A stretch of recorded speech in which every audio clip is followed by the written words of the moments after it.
What you're about to hear is a conversation with Matthew Stanley of Samsara Diagnostics. This is a great conversation for so many reasons, but basically it's about the material conditions of creating anything on the internet. If you want to be a thinker, if you want to be a teacher, if you want to be an artist, you need an audience. You need to get your money from somewhere. And I figured it out, guys, because the way that I'm doing things with Theory Underground means I actually get to study what I want to study. I get to research what I want to research. I get to give the kind of lectures I want to give. And I get to geek out about it with people who care about it. And those people who care about it aren't paying me so much money that they control my life, but they're also not paying so little that I have to reach the lowest common denominator sort of mass audience. I've got like this nice middle between, I guess people between the ages of 27 and 42 is the average, and they're trying to get serious about life, and they want to learn sociology and anthropology and critical social theory and the critique of political economy and critical media theory, and they're down with the concept of time energy. And yeah, that's the kind of stuff that we're doing here. So if you look for some kind of intellectual edification or spiritual nourishment in a sort of Marxian sense, if you're looking for that, sign up today to be a part of the ongoing research seminar that I do with my wife. We call it the Snellgrove-McKerracher synthesis. We're both teachers of sociology. I'm a philosopher and critical theorist by training, and Anne is a sociologist or social scientist by training. And so if you're interested in that kind of thing, then just check out the image that I've had up on the screen. Or if you are a podcaster, whenever you get a chance, go to theoryunderground.com and click the Get Involved button. That's how to do it. Don't be like all these people who sign up through the Substack and then think that that's the same thing as getting involved with the seminar. The Substack is just for the writing, just for the publishing side of things. But if you're interested in the ongoing research seminars, go to theoryunderground.com and click Get Involved. And with that, let's get to it. This is the conversation with Matthew Stanley. Let's go. Welcome, everybody, to Theory Underground. Welcome back to the people in the live stream and to the people listening to this on podcast and YouTube, the media arms of Theory Underground in the future.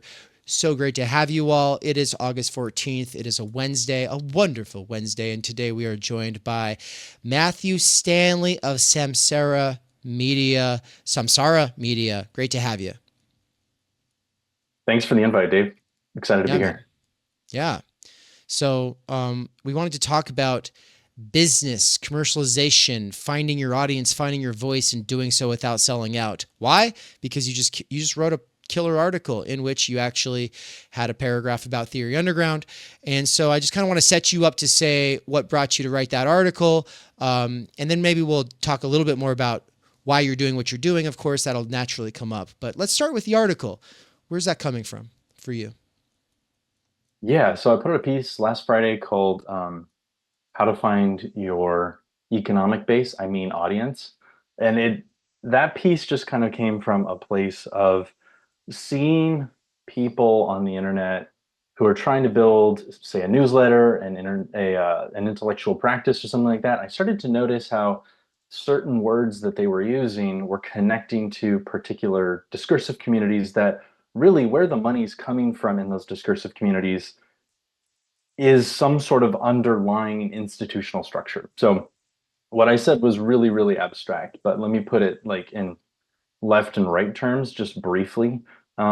If you're trying to build an independent intellectual business on the internet, and you are more on the right, the money for a sustainable lifestyle to write, to podcast, to make stuff is going to be coming from a group of people who have an economic interest in your content. And so, how do you think that organizations like Compact or Pirate Wire or the Free Press have how they've been able to grow? It's because of it's a network of venture capital. It's a network of disaffected elites it's counter elites, it's online theory nerds, these type of things. Um, so there's an economic structure that underlies it. Like you've got people like Elon Musk. I mean, I saw a great interview with Balaji a few weeks ago where he's like, "Hey, tech was with the left for a long time because they were like pro progress and things like that. Now he's like, we're decoupling that strategic alliance because um, they have gone anti-competence and tech is pro-competence. And so they're moving back, tech as an industry, which is an economic base, is moving back towards the right because the right is pro-competence in Balaji's terms. So that's an example of if you are sort of more on the right, you have to figure out how to tap into those deep flows of money. Now, on the left, the deep flows of money are in NGOs, they're in universities, they are in think tanks, and think tanks definitely on the left as well. So, like, there's this vast underlying machinery that is just funneling money from the government into institutions.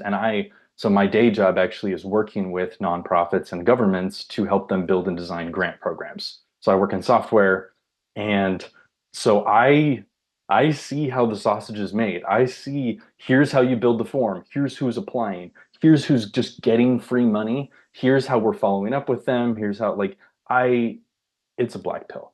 But so I'm just like, there's this whole vast network Mm. of how to support starving artists and this type of thing. So I have too much to say. I'm getting way off track here. But No, like, what that's I'm fundamentally perfect. trying to argue is like, to build something on the internet that is intellectual at a certain point, to develop a sustainable business, you have to produce alpha for somebody who has resources and therefore is willing to share some of those resources with you.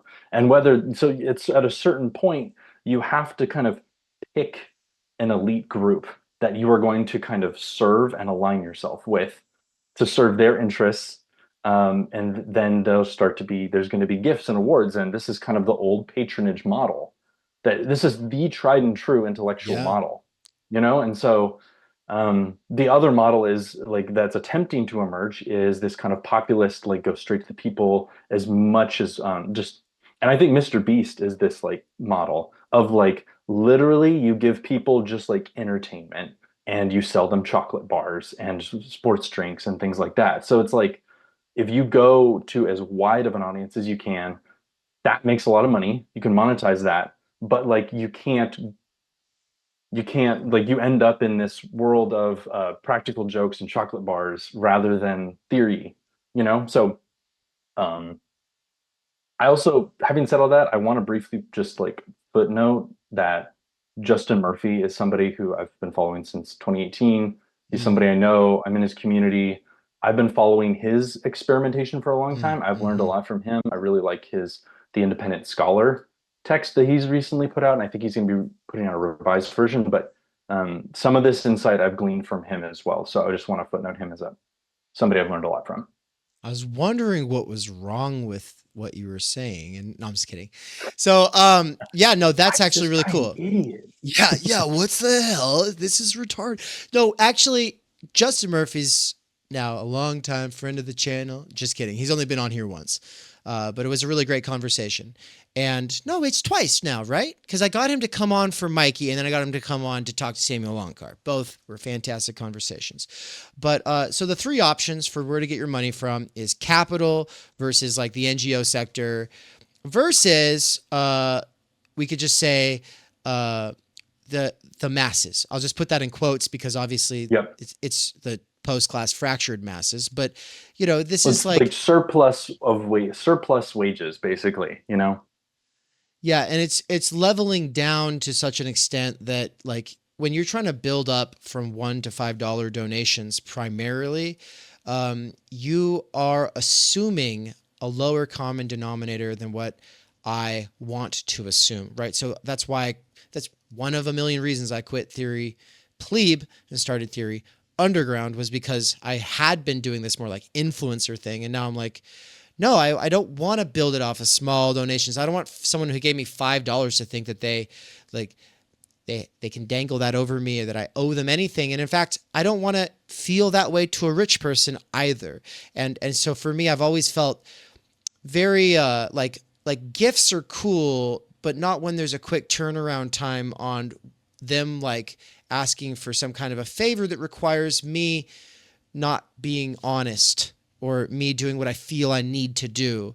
And so it's like the money bag. I don't want somebody to be holding it over my head, but then also we gotta actually pay for ourselves to like exist, right? And that's one of the things I really like about what you're doing. What you're doing is you're bringing this sort of approach that says, and I'll say a couple of things about your article before I let Nance ask clarifying questions about it. But what I liked about it is you're exposing the political and economic, class-based conditions of possibility for any of these people appearing to us in this smooth, flat space of the internet. They don't come from nowhere. They do have to pay rent.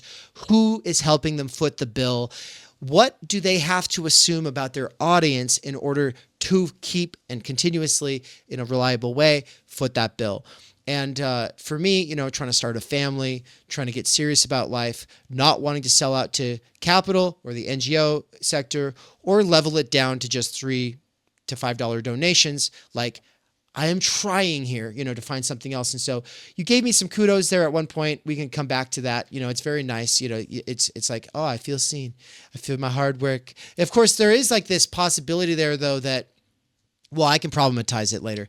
But Nance, I wanted to turn it over to you to kind of, do you have any clarifying questions or anything that you wanted to do here with that? First, I like it. Money realism is a term that we've been kicking around for a while. And it seems like you might have kind of cracked the code when it comes to that. Like, I don't know, because it's an uncomfortable thing.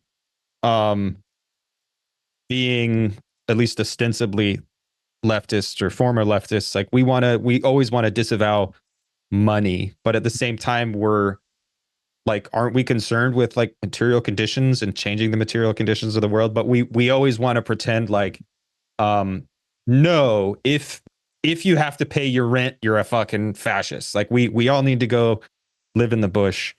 It's an uncomfortable topic. It's a difficult topic to discuss. And it seems like you're doing a pretty good job with this kind of distinction. So do you, in the article, and I just subscribed to you on Substack. I'm a busy guy, but I will read it when I have time. So you're saying that presently there's these three, like capital state, or not capital, but like the rich, and then the state as far as NGOs and universities, and then there's like this third pathway that would be the Patreon $1 to $5 a month. Yeah, I don't go into the kind of like to the masses model, especially Okay. because that's not something that I personally am looking to attempt. But I think that you can just look at it, like you can see sort of like Huberman, Ryan Holiday, these sort of figures, like.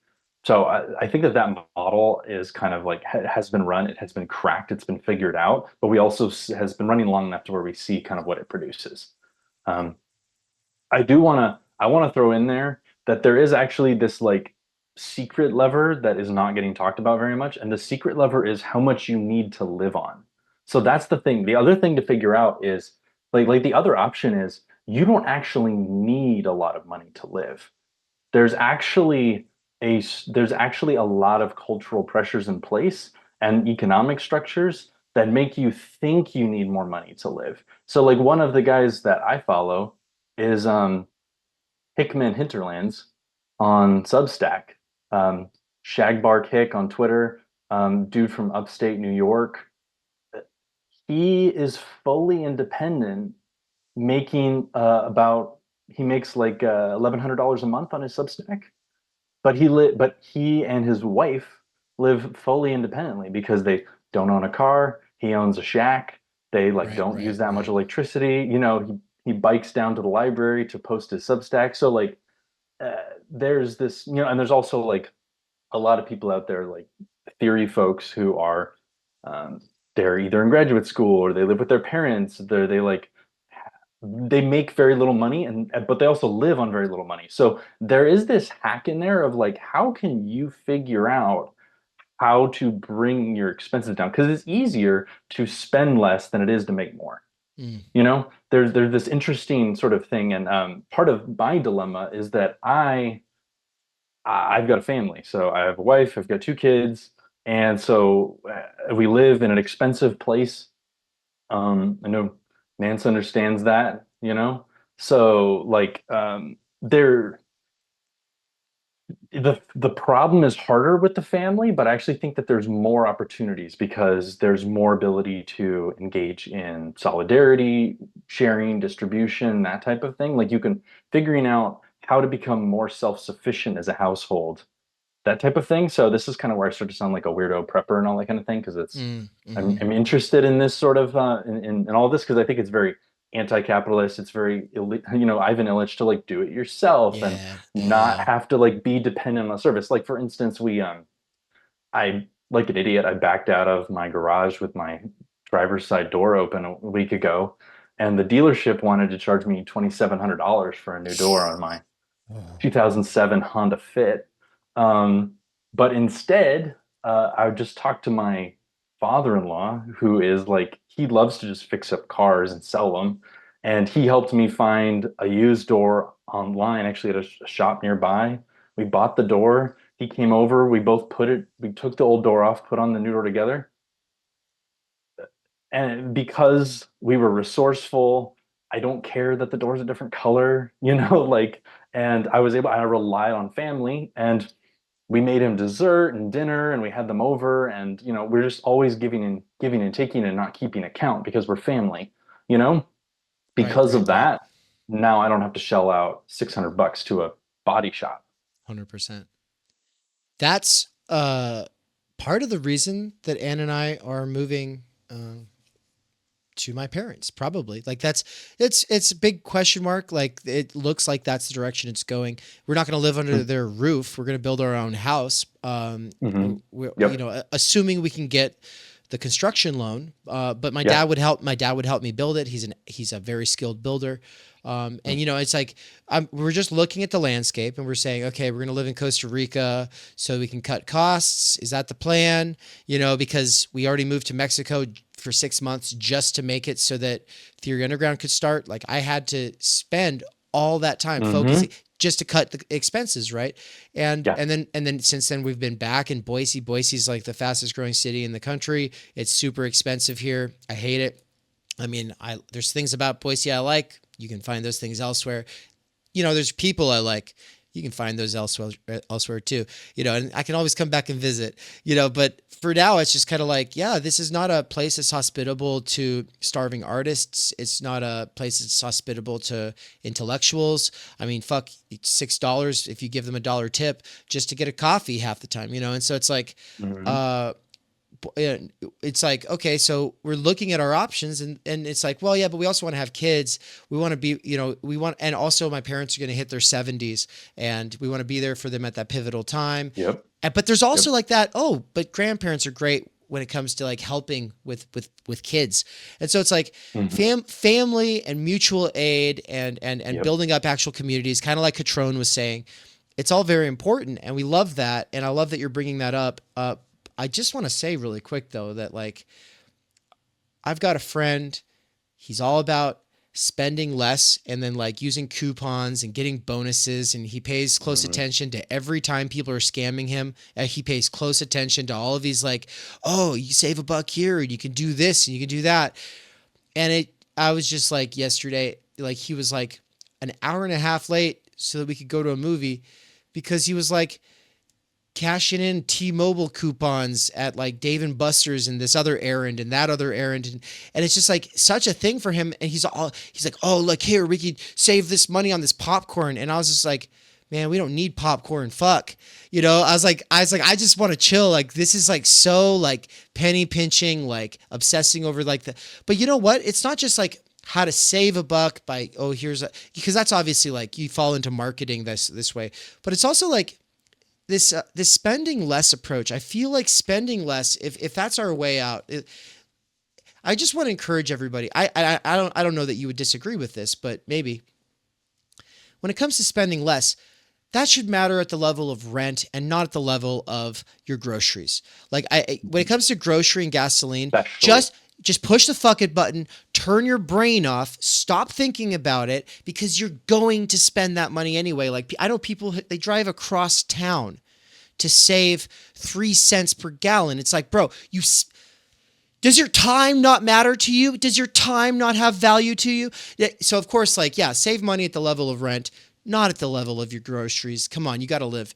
What do you think about that? Well, this is why spend less and is not the right frame, Okay. because the frame is do more yourself or through a network of mutual aid. It's Okay. do more, not spend less. Okay. So like it's this like, how could this thing that I buy, could I make or acquire something that is a like in-kind alternative, for instance, these sort of things. So like, how could I make my own cleaning supplies at home, for instance? How could I use fewer paper towels and just like use dirty old rags that I just wash in the washing machine, Like my wife and I, we use disposable diapers. Not disposable. We use disposable diapers at night. We use the washable diapers during the day. Mm, And we started potty training our infant from day one. So mm, they mm-hmm. poop and pee, and like we're saving tons of diapers. So like this is like super in the weeds. But my point is like, throw out the script of, here are the products I have to purchase every month to like maintain my life. Instead, think about, what are the problems I have to solve on a daily basis in my life, and how can I find a solution for those that doesn't involve purchasing a product or a service from someone else, you know? Yeah, I like that. Okay, I understand you better now, and I think we agree. Not, but also, I think that there is my issue with mutual aid, and I want to see what Nance thinks about this because he used to be an anarchist, or because we're both kind of anarchistic in part of our spirit, part of it, right? But DIY, though we do love this hardcore DIY ethic, it does take a lot of time. For instance, to make all your own food. Now, if you get really good at food prepping and you only do it once every couple of weeks, of course, that's going to be ideal. If you can figure that out, I highly recommend it. It's worth even buying a chest freezer and like stocking it with different kinds of meals that you make on a monthly basis, whatever. Absolutely. I'm all about that. But what I just said is more sensible than this making all your own meals all the time, right? Because of how time consuming that can get. And so my issue then with a lot of DIY, when we start talking about mutual aid, is that the mutual aid component brings in this sort of social network, tit for tat. I got to show up for you. I got to check in on you, and we're all supposed to help each other do everything. When a lot of people don't have the time, energy to be reliable, to follow through, and at the end of the day, look, one of the nice things about capital, and maybe this is very liberal of me to say, but one of the nice things is like I could just pay someone and they do it, and then I don't have to talk to them again, and it's just done professionally. And I'm not like over there a week later being like, man, are you gonna be able to come over and help me with today? No, like fuck that. And so I think that there's a line to walk here. I'm curious what you think about that, Nance. I think in one of the many parts that was edited out of my essay in the Underground Theory volume, I kind of like got into that and got a little hysterical about how when you're part of an in group, or we'll say family, I think Matthew, you said like you're in this family, and so there is no accounting logic. Like it's not like tit for tat. It's not like I get you, you get me, I owe you one. That's very hard for me to cope with, that type of thinking. Like I will do whatever I can do, and I don't really ever expect to be done for in return. And so like the give and take, like accounting system logic, it's painful for me to think about it. So I actually retreat from a lot of collective action, because other people do tend toward that tit for tat logic. And I think with mutual aid, it's very easy to believe you're all part of like a big family and you're changing the world. And it can be true in some cases, but I think we're all kind of habituated to the logic of the market, the logic of capital, where I give, you take, I give, or whatever. And it takes, I don't know, some intentionality to get out of that mindset before you can engage in this DIY, do it for yourself ethic. And I love it. I wish I could stay in that space all the time, because it is easier to just pay for the convenience factor. You know, I'm working, I'm raising children, I'm moving through the world. And I also have a short temper. And so often it comes down to, fuck it, I'll just pay for it. Get out of my way. I got shit to do. But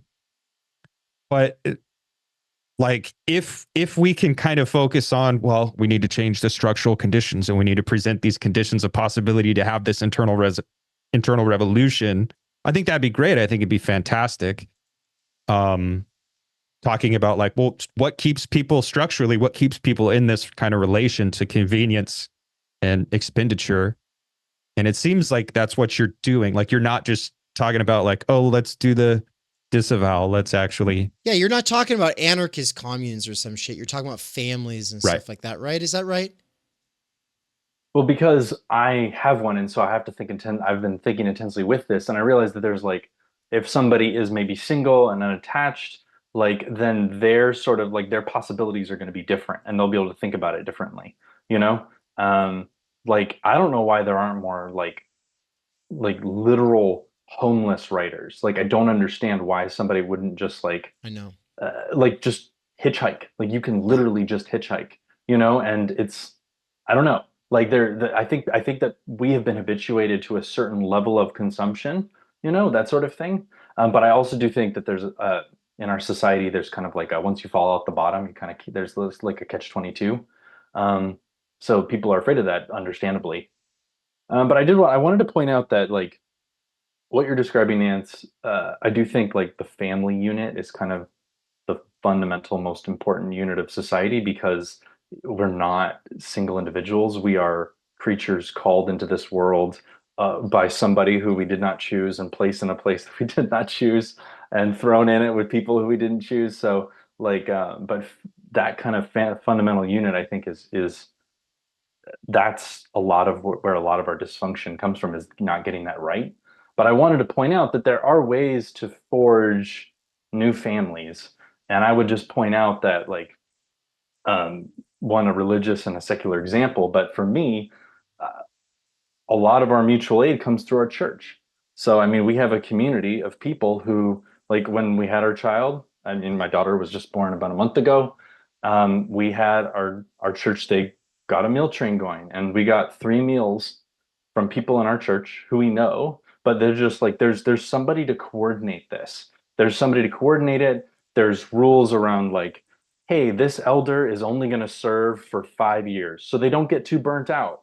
You know, my father's dealing with this right now at his church, where he's been a deacon for as like, I don't know, 15 years. And you know what? Understandably, doing the same role for 15 years can get you exhausted and burnt out, you know? And so anyways, I'm just maybe TMI for you guys. I don't know. dude. But Way, like, way too much information. I don't even know what to do with it. Yeah. well, good. Then I've got more for you, but Perfect.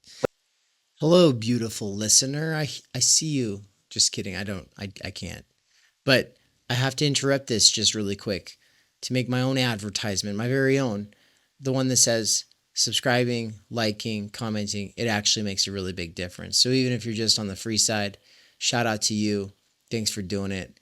Make sure to subscribe and all that. Especially people on the podcast, make sure to say something nice in the reviews. It actually really helps. And I need reviews on every platform, all right? Because I just hate to say it, it matters, you know? I try not to chase the almighty algorithm, but also I don't want to have all of this beautiful content go to waste. And so I'm trying to walk a fine line between quality and quantity. And I come out way heavier on the side of quality, as you can obviously see.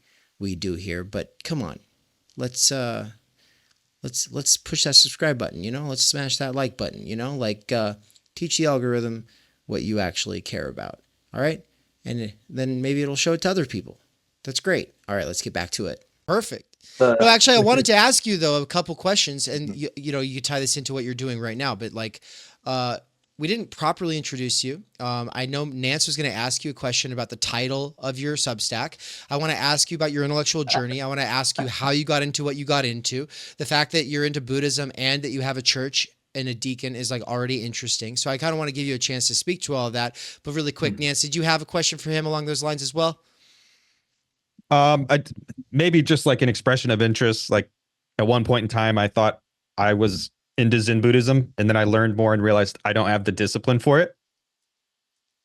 But of course, the name Samsara, I was just interested. Yeah, so I write at Samsara Diagnostics. That's kind of my weekly newsletter. That's on Ghost. I started a Substack because I wanted an easy place to just post my podcast that I was running for a while. I put that on hiatus like a couple months ago, right before my daughter was born, just because I knew I wasn't going to have the time for it. So, um, and then I just decided to start posting some of my maybe more nitty gritty, maybe more like a scene focused, like I'm responding to somebody kind of ideas on Substack. I kind of keep those out of my newsletter, and my newsletter is just more of like, here's what I'm thinking about, kind of an idea. So yeah, samsara, for those who don't know, in Buddhism is the world of death and rebirth. Opposed to it would be nirvana, the escape from that cycle. And so for me, I think the word samsara encapsulates this being a finite creature who is caught in suffering. Whereas I've kind of like, when I try to talk about it from the Christian angle of like being a creature, of being finite, I feel like it doesn't resonate with people as much, especially because the idea of being finite doesn't entail some sort of like lack or pain or struggle to it. It's just kind of very neutral and flat. So samsara diagnostics is basically exploring and trying to diagnose what is going on in this body of suffering that we experience. So that's kind of where I'm coming from. I write a lot about religion and philosophy and psychoanalysis. I kind of bring those together into some weird ways, influenced by Lacan a lot, influenced by Hegel, but have my sort of whole background. I decided not to pursue a career studying theology, so understand Christian theology at pretty deep level. Um, but like 19th, 20th century philosophy is a big thing for me. I've been studying psychoanalysis for a few years now, and I'm actually going to be starting a program in the fall to start training towards becoming a psychoanalyst, actually. So that's Dude. what I'm planning to. I'm also on the board of my local psychoanalytic society, which is really cool. I like being a part of that group. And yeah, I'm just kind of bringing all of these weird discourses together. I haven't figured out a business model, so I'm not speaking here from being, Mr. Successful who is making it. I pay all our Right. bills working, like I said, a full-time job, and this is my part-time passion. Um, but I have been following a lot of creators and I've been experimenting. I published a book in February. I said I was gonna in January of 2023. I said I'm gonna publish a book. Who wants to buy it? And then I published it in February of 24. So um, yeah, I did all that. I'm just doing shit. No, that's awesome, man. That's really cool. And congratulations on your book. Can you tell me a couple of things about your book? Daniel just said that it's a great, great book. Got him to think about a lot of things. Yeah, I assume that's Daniel Garner, OG Rose, who is Yeah, a yeah. beloved, beautiful human. Hmm. Uh, really respect that guy because he's also somebody figuring out these problems, Right, um, right. working on that with a family and a business owner, all these type of things. So, um, yeah, he's done a review of my book, which is very generous of him. So it's called Ideology and Christian Freedom, and it's about you like movies, Dave. Did you ever see Silence by Martin Scorsese? Hate movies, but yeah. No, I think I've only seen one Scorsese. No, and it wasn't that one. Okay. So there's a book called Silence by a Japanese Catholic author named Shisaku Endo. Hmm. And it's about these priests who sneak into Japan in the early 1600s under intense persecution, and they get captured. And it's basically the story of it's a story of torture, it's a story of apostasy, it's a story about doubt and faith. And so I wrote a book on this book using it as a way to talk about kind of contemporary struggles that we experience as subjects under capital. So I draw on Žižek, I draw on Hegel, I draw on Nietzsche, That's dope. and some psychoanalysis. So That's killer. Um, so I've got a couple of questions about that, but I wanted to start with something you kind of alluded to. You haven't figured it out yet. You haven't dialed it into your audience or figured out your business mm, plan quite yet. And that's part of your issue is like, how to do it in a way that's going to set you up for success, but not just in a financial sense, but also, to be able to do what you want to do, right? Like that yeah, without the audience corrupting what you're trying to do, without the financial model corrupting what you're trying to do, right? And so what I read from your article was not just like, oh, like, hey everybody, you look at the screen, you think of like all this free content, and you just go, oh yeah, it's just all free. No, it comes from somewhere. And so there is that sort of that CPE, critique of political economy perspective on it. It's not that though. That's not the main thing you're doing. That's just incidentally part of what you're doing. But what I take to be the main thing you're doing is working through a kind of writer's block, right? Like a kind of like the sort of the blockage you run into when you're like, but how to proceed without like mm, losing my soul or going, homeless with my family or whatever. Is that yeah, would you say that that's correct, or is it something else that you're trying to work through? yeah. I would say it's more like a doer's block. Like, what do I build? Like, what do I want my legacy to be? What am I going to work on? That type of thing. Those are the questions that I'm struggling with because actually I sit down and write every day and I can just churn out words. But the question Mm, is, what are those words going to do? Who's going to hear them? Are they going to matter? mm, That type of thing. It's churning out ideas and words is not so much the hard part. It's how do you connect how do you connect your ideas with the real world, with people's desires, with their interests, with their cares, with their loves, and actually change the world? How do you have an impact on the world? And you know what? Who are you going to be on the day that you die? That is the question that I think about literally every night when I lay in bed. I'm like, what am what am I going to regret? What am I going to want to do more of? And who do I want to be? What do I want to leave behind? And so I think mm, we only have a little time on this earth, and I don't want to waste a second of it. mm. I think that's a really deep way to do something that I think people should be doing. It's a different way to do something people should be doing, which is like it's one thing to think about death and to sort of use this. Well, does this matter if I died a week from now, or does this matter if I died, 6 months from now, or does this matter if I died 6 years or 20 years from now? Like I like to do it that way because like often people are just like, would this matter if I was to die tomorrow? And it's like, yeah, but like because you're going to die at any one of those other kinds of times I just listed, we should structure it out a bit further. What you're saying is much different. It's this sort of like, who are you with yourself there on your dying day? I think Hmm. that's a lot deeper. Do you want to say a little bit more about that? How did you come up with that? Well, there's a few things. I've I've written about how there's a sense in which we don't get to choose that. So that was kind of the angle that I kind of came at it from initially, is that there's a sense in which we don't get to decide who we are going to be there with ourselves because really you can't evaluate the story until the story's over and you don't get to decide what your story meant because what your story meant is actually about what it means to other people. So I kind of came at that from the life of a poet that I really respect named Saigyo. He's an 11th century Japanese poet who throughout his life he struggled with the fact that he both felt a deep attachment to the things of the world, but was also a Buddhist. And so he was supposed to be detached.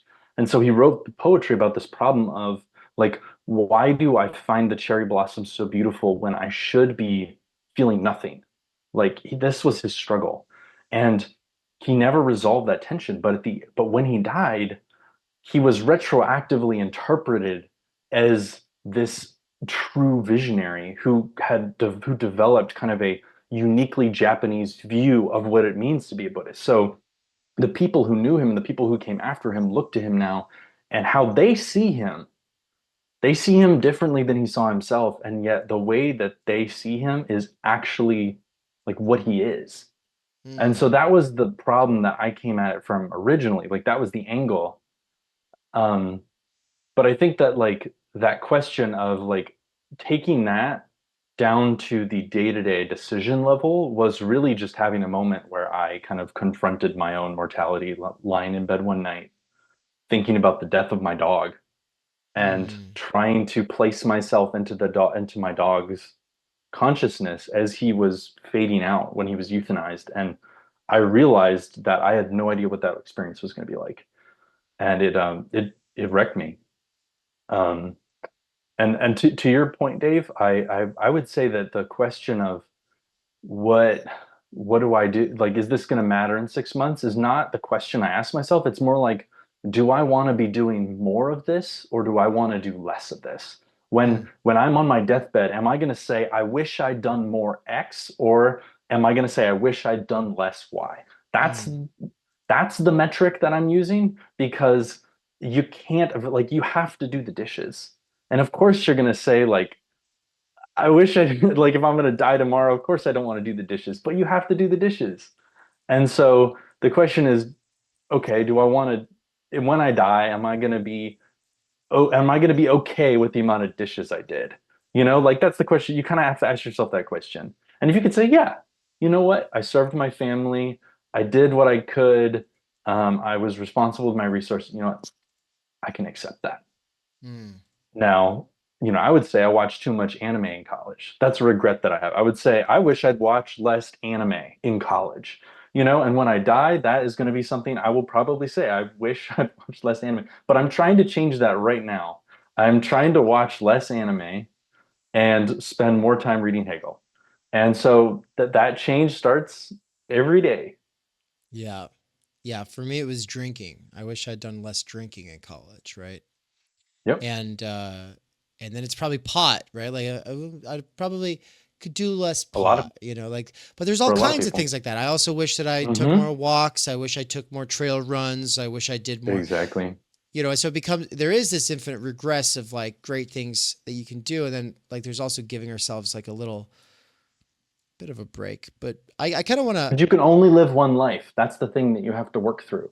yeah. That's the problem that you have to work through, because of course we wish that we could, do more of traveling to all the states and all these sort of things, but you only get one life to live. And so you have to pick.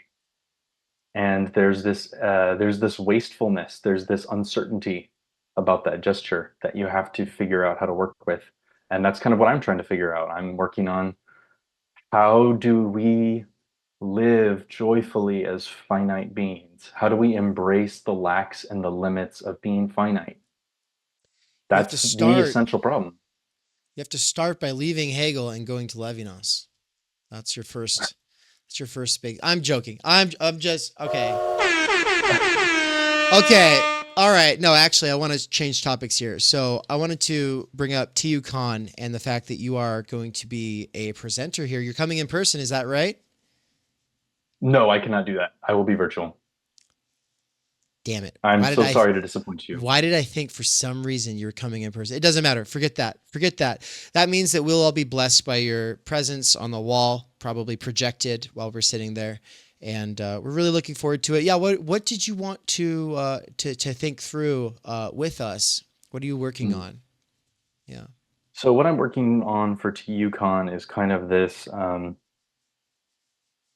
do I put this? It's kind of bringing what I've been thinking about in terms of learning together with Illich's critique of institutional logic. So Mm. I'm trying to think about how, um, first, um, they're so interconnected. I'm not sure where to start. Like, Illich's description of institutional logic is basically that an institution creates the demand for its own services.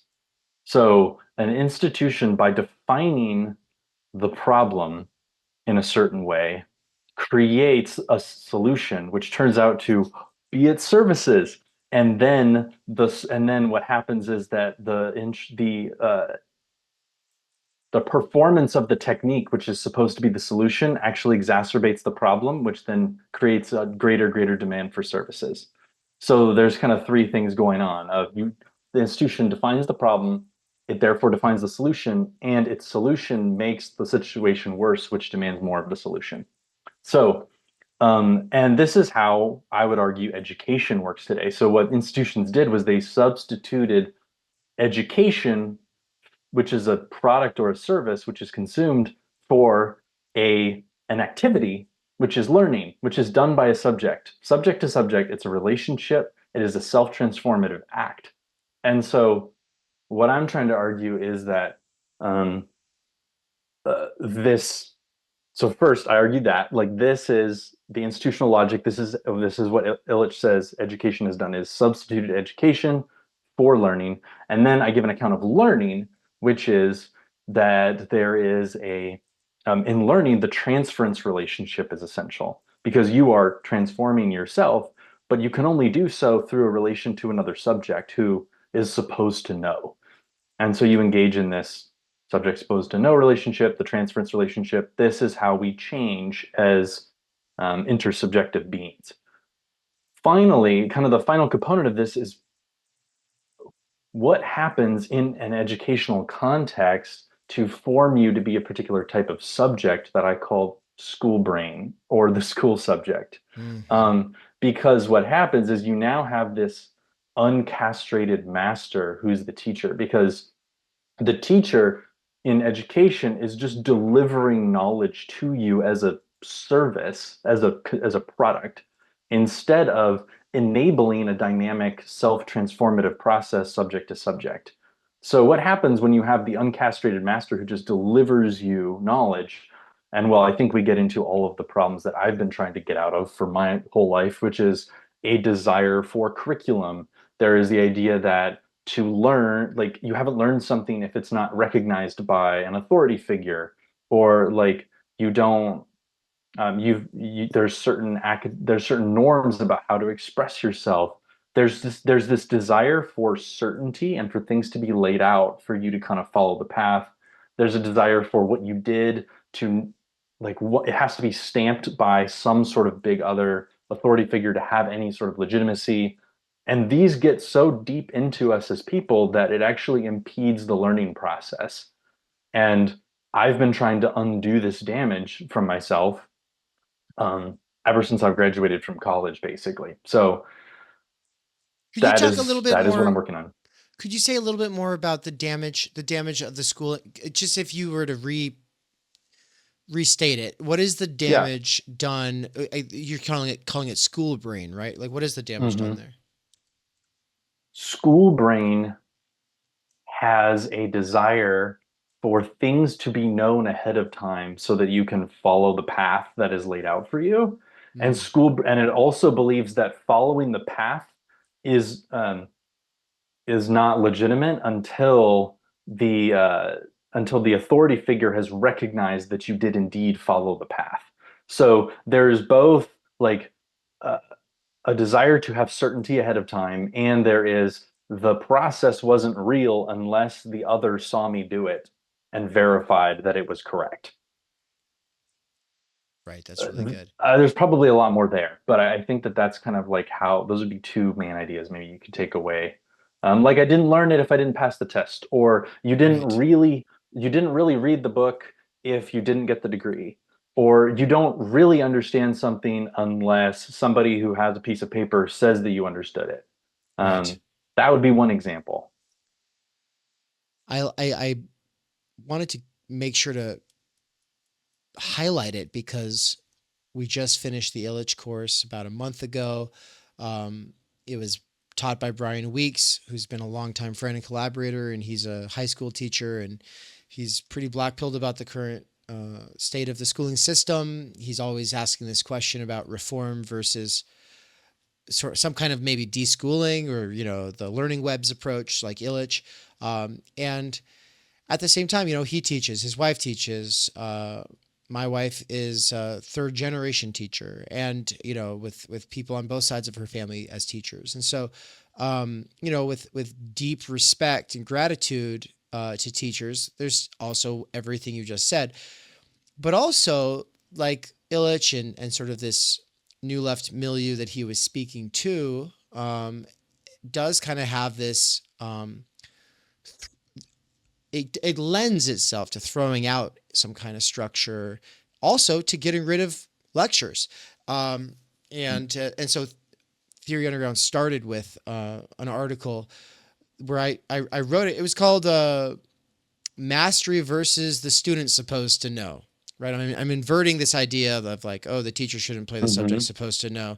Yeah, well, they shouldn't pretend that the student is supposed to know either. And so, and I haven't republished that to my Substack yet. I mean to soon, and so hopefully I'll do that in a bit. I don't think it contradicts anything you're really talking about, but it is trying to counter a certain tendency that can come from the realization that those things you just listed that are sucky about schooling do indeed suck, right? And so with that, Nance, I wanted to check to see what would you say from like all of our meta conversations and all of this critique of education and everything like that. Is there anything that you would like to add to or kind of riff off of from all of this note about the schooled brain? And one thing I'm thinking that I want you both to kind of touch on is like how to counter it, but also how maybe to harness it. Like we can't change ourselves through and through 100% perhaps, or maybe we can't change the whole world. So like the fact is I still have to teach a classroom of people who come through the high schooling system. I still have to do, people want courses and I am in this weird space of not giving assignments right now. And I kind of want to, but also I don't know how to. And it's just a weird thing because people we want to do something, but we don't want to repeat where the schooling system's at. And so we're trying to figure all of that stuff out right now. It's very timely. I think that's it. The fact that we are trying to figure it out. We're in like a non-space. We're trying to create different dimensionality to the space that we're in, because like we are, from the prevailing logic of the day, like what we're doing is incoherent. Like and it is a failure, and we want to fail because our idea of success doesn't exist yet. We have to kind of put ourselves out ahead of ourselves. And we're pushing back on operationalized, instrumentalized, like functionalistic logic. And that's hard to do. And we're all coming from the vast, diverse backgrounds that we come from. I think one thing we have in common is that we're punching up and we're climbing uphill and we're fighting uphill. And I do wonder if that's like a necessary part, or is there someone out there, is some like benevolent billionaire going to stumble upon our weird corner of the internet one day and be like, these guys have it. I'm smart. I have money. I got to sit back in my fancy ivory tower and read Wittgenstein and Hegel and do nothing but study my entire life. And are we going to have a Siddhartha who's going to, see us in our poverty and bestow a gift upon us? I don't know. Or will it always necessarily be this uphill battle? And I have a suspicion that it will always be an uphill battle, but yeah. Well, I like the work you're doing, and it's why I tune into the videos on YouTube. It's, why I kind of just keep up on what you're up to. So that's why I'm here. I think that it's important. Kind of just a big strain in my own thought is just biopolitical critique. I am just extremely critical of our current institutions. And like there's like a level of hypocrisy in that because I am a credentialed professional, that sort of thing. So, but the thing that I see our fundamental problem not as capital, but as an alliance between capital and the biopolitical state. That's sort of like how I think about it. I think that like it's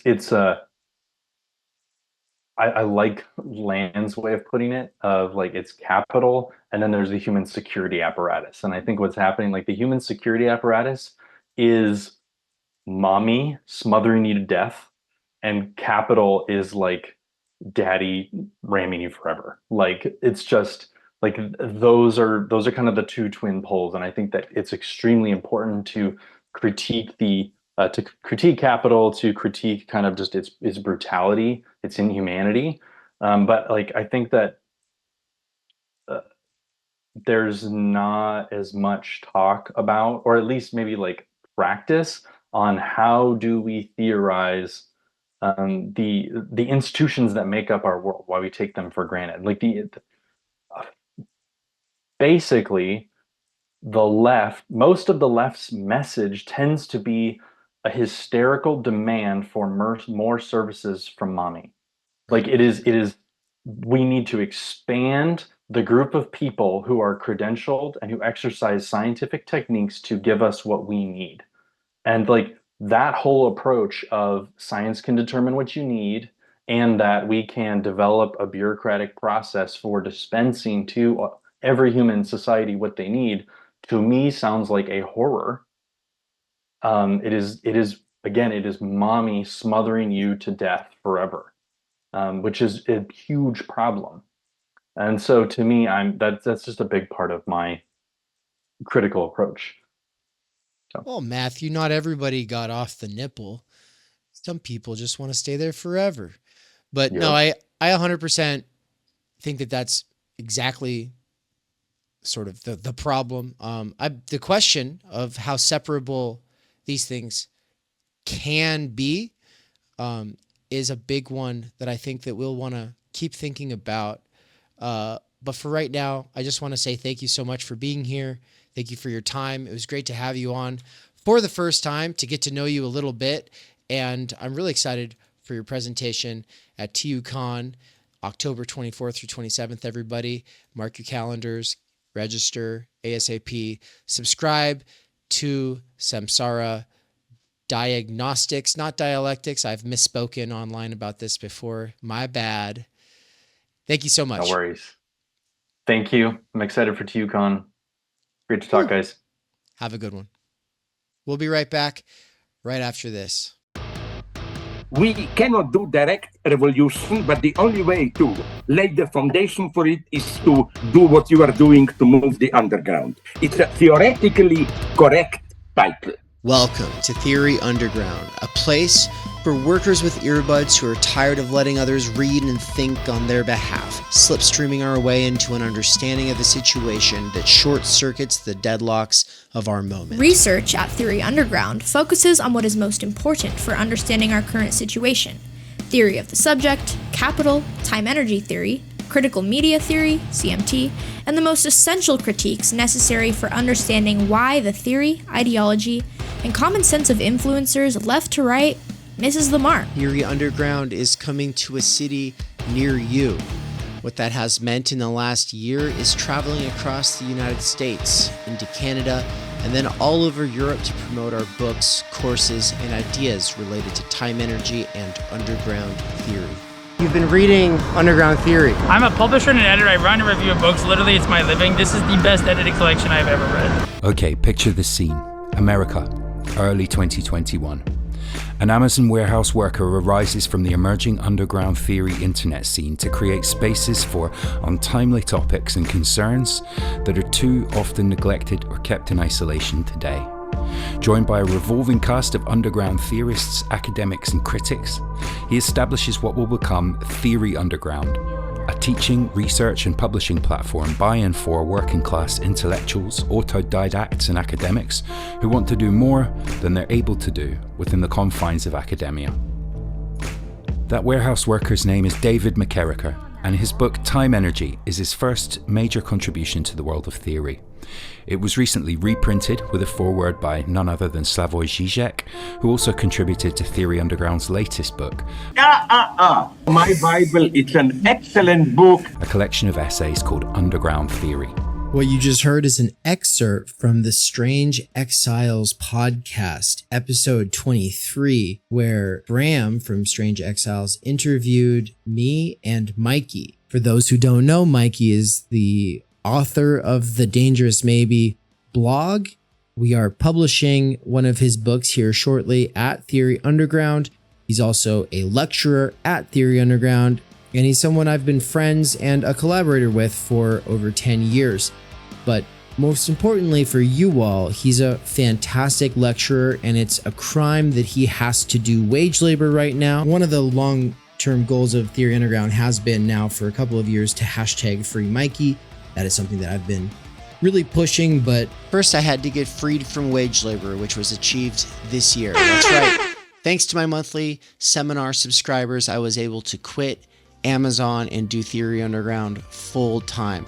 Now I'm announcing the next big phase of the plan, which is the Mikey Down seminar. What monthly subscribers to the Mikey seminar are paying for is a survey of philosophy, including deep dives into Žižek, Land, Lacan, Baudrillard, Bataille, Lyotard, and ultimately the whole history of philosophy. We're trying to build like this ongoing seminar, right? And that's what I really like about this thing. Where, you know, if I'm teaching a main text, that's something I got to focus on. I got to really, but the seminar thing, we can do this stuff all the time where we dive deeper into concepts, we dive deeper into certain, you know, sections of books or whatever, and we can really do this nuanced stuff. I think that there's probably no better way for us to accelerate our learning in these areas than by slipstreaming Mikey. And that has been my belief for years and years and years now. It's official. You're able to help out. You're able to get involved. You're able to benefit directly from liberating him from wage labor. Get on it right now. Do it. Just go. Stop what you're doing. Go click the button, subscribe. This is what you do. Subscribe to him. If you're already signed up for the ongoing Theory Underground seminars, then that's the ones that I do with my wife, Anne. Though that's getting an upgrade, which means that I will be doing one session per month that is just me, and then I will also be doing the ones with Anne, which are a crash course in sociology, anthropology, the social sciences, and ultimately Marx, Heidegger, Levinas, Bourdieu, imminently critiquing pop psychology, sociology, self-help, and ultimately the doxa of our time. But if you would like to be a subscriber to both Mikey's seminar and the seminar that the Snellgrove McKerrachers are doing, then the best way is to become a Tier 4 subscriber, or you can be a Tier 2 subscriber to each of us. The reason this matters is because Tier 2 is like pretty much the best bang for your buck. It gives you huge discounts on all of the courses that we do. But if you can't afford it, Tier 4 is amazing because it gives you Tier 3 access at both Mikey's seminar and ours. And finally, not everybody has time to be part of these ongoing research seminars, and they just want to fund the paid content for the YouTube and podcast. And so thank you so much to our patrons over at Patreon. They're the ones funding all the free stuff. So big thank you to Bert, Marilyn, Carl, Sahil, Zozandra, Nikolai, Darian, Tyler, and Mandeep, and all the other wonderful patron people, Patreon people. And thank you to all the other wonderful Patreon people. Thank you so much to all of you patrons, and also to the special subscribers and the paying subscribers. Oh my god, it's just so awkward. Thank you, Patreon. Patrons. Thank you. Oh, okay. And to all the other wonderful patrons. Thank you so much, all you patrons. And also a special thanks to the subscribers on the YouTube side, as well as the paying subscribers over at Substack. Why can't we do this? Fuck.